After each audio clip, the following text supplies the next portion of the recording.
Section 21.6, the Compromise of 1850 fails. Remember that the Compromise of 1850 was designed to satisfy the Northerners and the Southerners, but in actuality it satisfied almost nobody, and the debate over slavery got worse and worse every year. The Fugitive Slave Act had several problems. The Northerners were not happy with the Fugitive Slave Act, and they did not want to enforce it.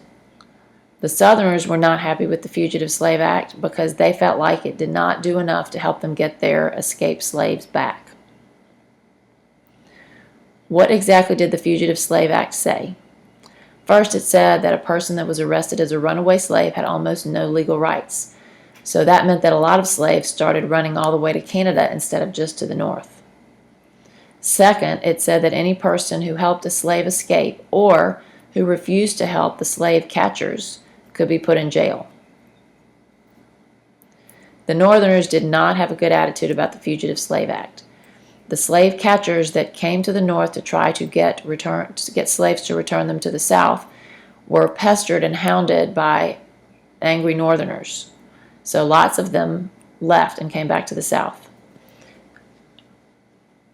Some people in the North just simply refused to support the act, so that made it almost impossible to enforce the act.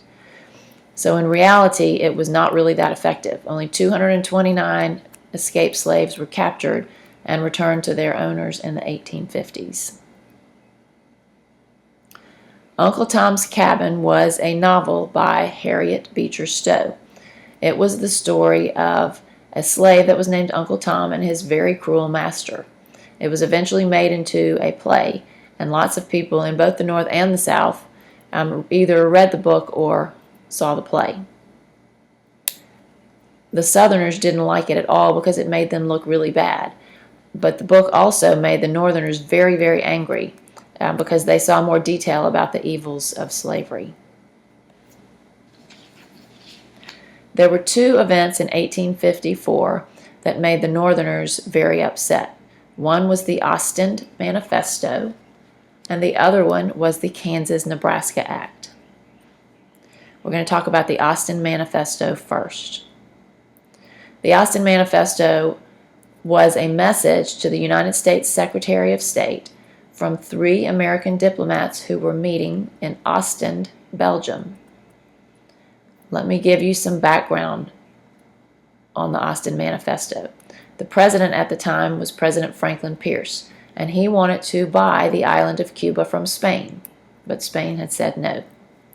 So these 3 diplomats that were in Ostend, the American diplomats, encouraged President Pierce to seize Cuba by force. The Northerners did not like this. They thought that it showed that Pierce's administration wanted to have Cuba just so they could have another slave state. Then came the Kansas-Nebraska Act. The author of the Kansas-Nebraska Act was Stephen Douglas. He was from Illinois, and he wanted to get a transcontinental railroad built to California. Transcontinental means across the continent, so he wanted to finish out the railroad on the continent to go from Illinois all the way to California. One of his motives was that he owned a lot of land near Chicago, and he wanted that to be the route. He thought that it was more likely that this transcontinental railroad would actually happen if the Great Plains was organized into territories instead of just remaining an unorganized territory. This area was north of the Missouri Compromise, so under the Missouri Compromise line, it should have been free territory, but the bill didn't mention anything about slavery. The Southerners said they would only support it if Douglas changed the bill to allow for slavery. The Kansas-Nebraska Act was passed in 1854. It did 2 things. First, it created 2 new territories, the Kansas Territory and the Nebraska Territory. Second, it abolished the Missouri Compromise by leaving it up to the settlers to decide whether to allow slavery in these 2 new territories. Douglas called this popular sovereignty, which means rule by the people, because the people got to decide whether they would be slave or free. The Northerners were not happy about the Kansas-Nebraska Act, but Douglas tried to calm them down by pointing out to them that the climates of Kansas and Nebraska were not really suited to growing a lot of cash crops, so they would probably not need a lot of slave labor.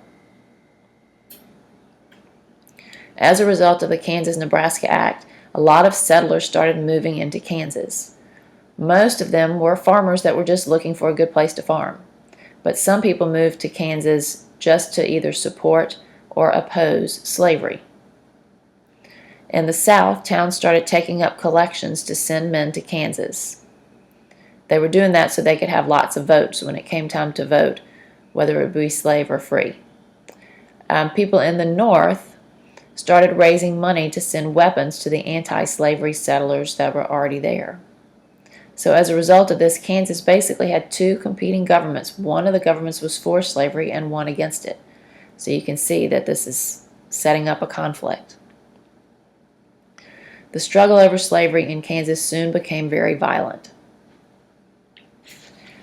First, border ruffians, those are basically just bad guys, that were from Missouri invaded Lawrence, Kansas. Lawrence was the home of the anti-slavery government in Kansas.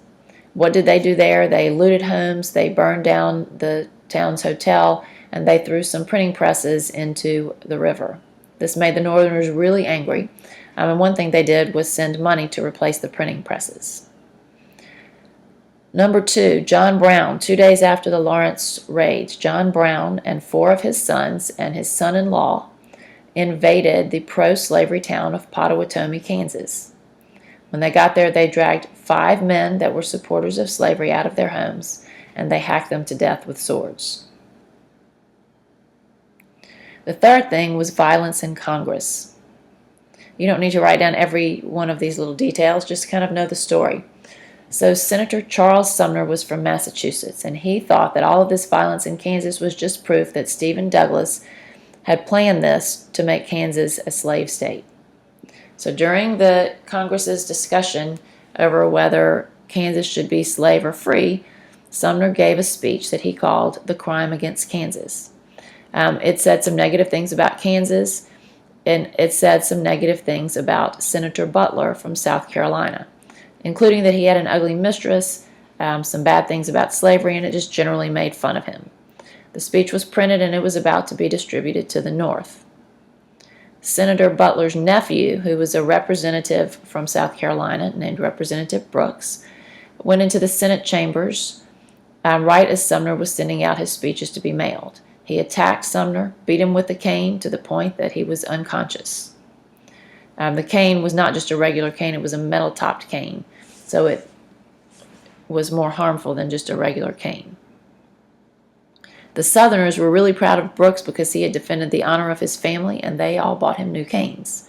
The Northerners thought this was just another example of how brutal and evil the Southerners were. Brooks did resign from the House, but he was immediately reelected, but he died shortly thereafter.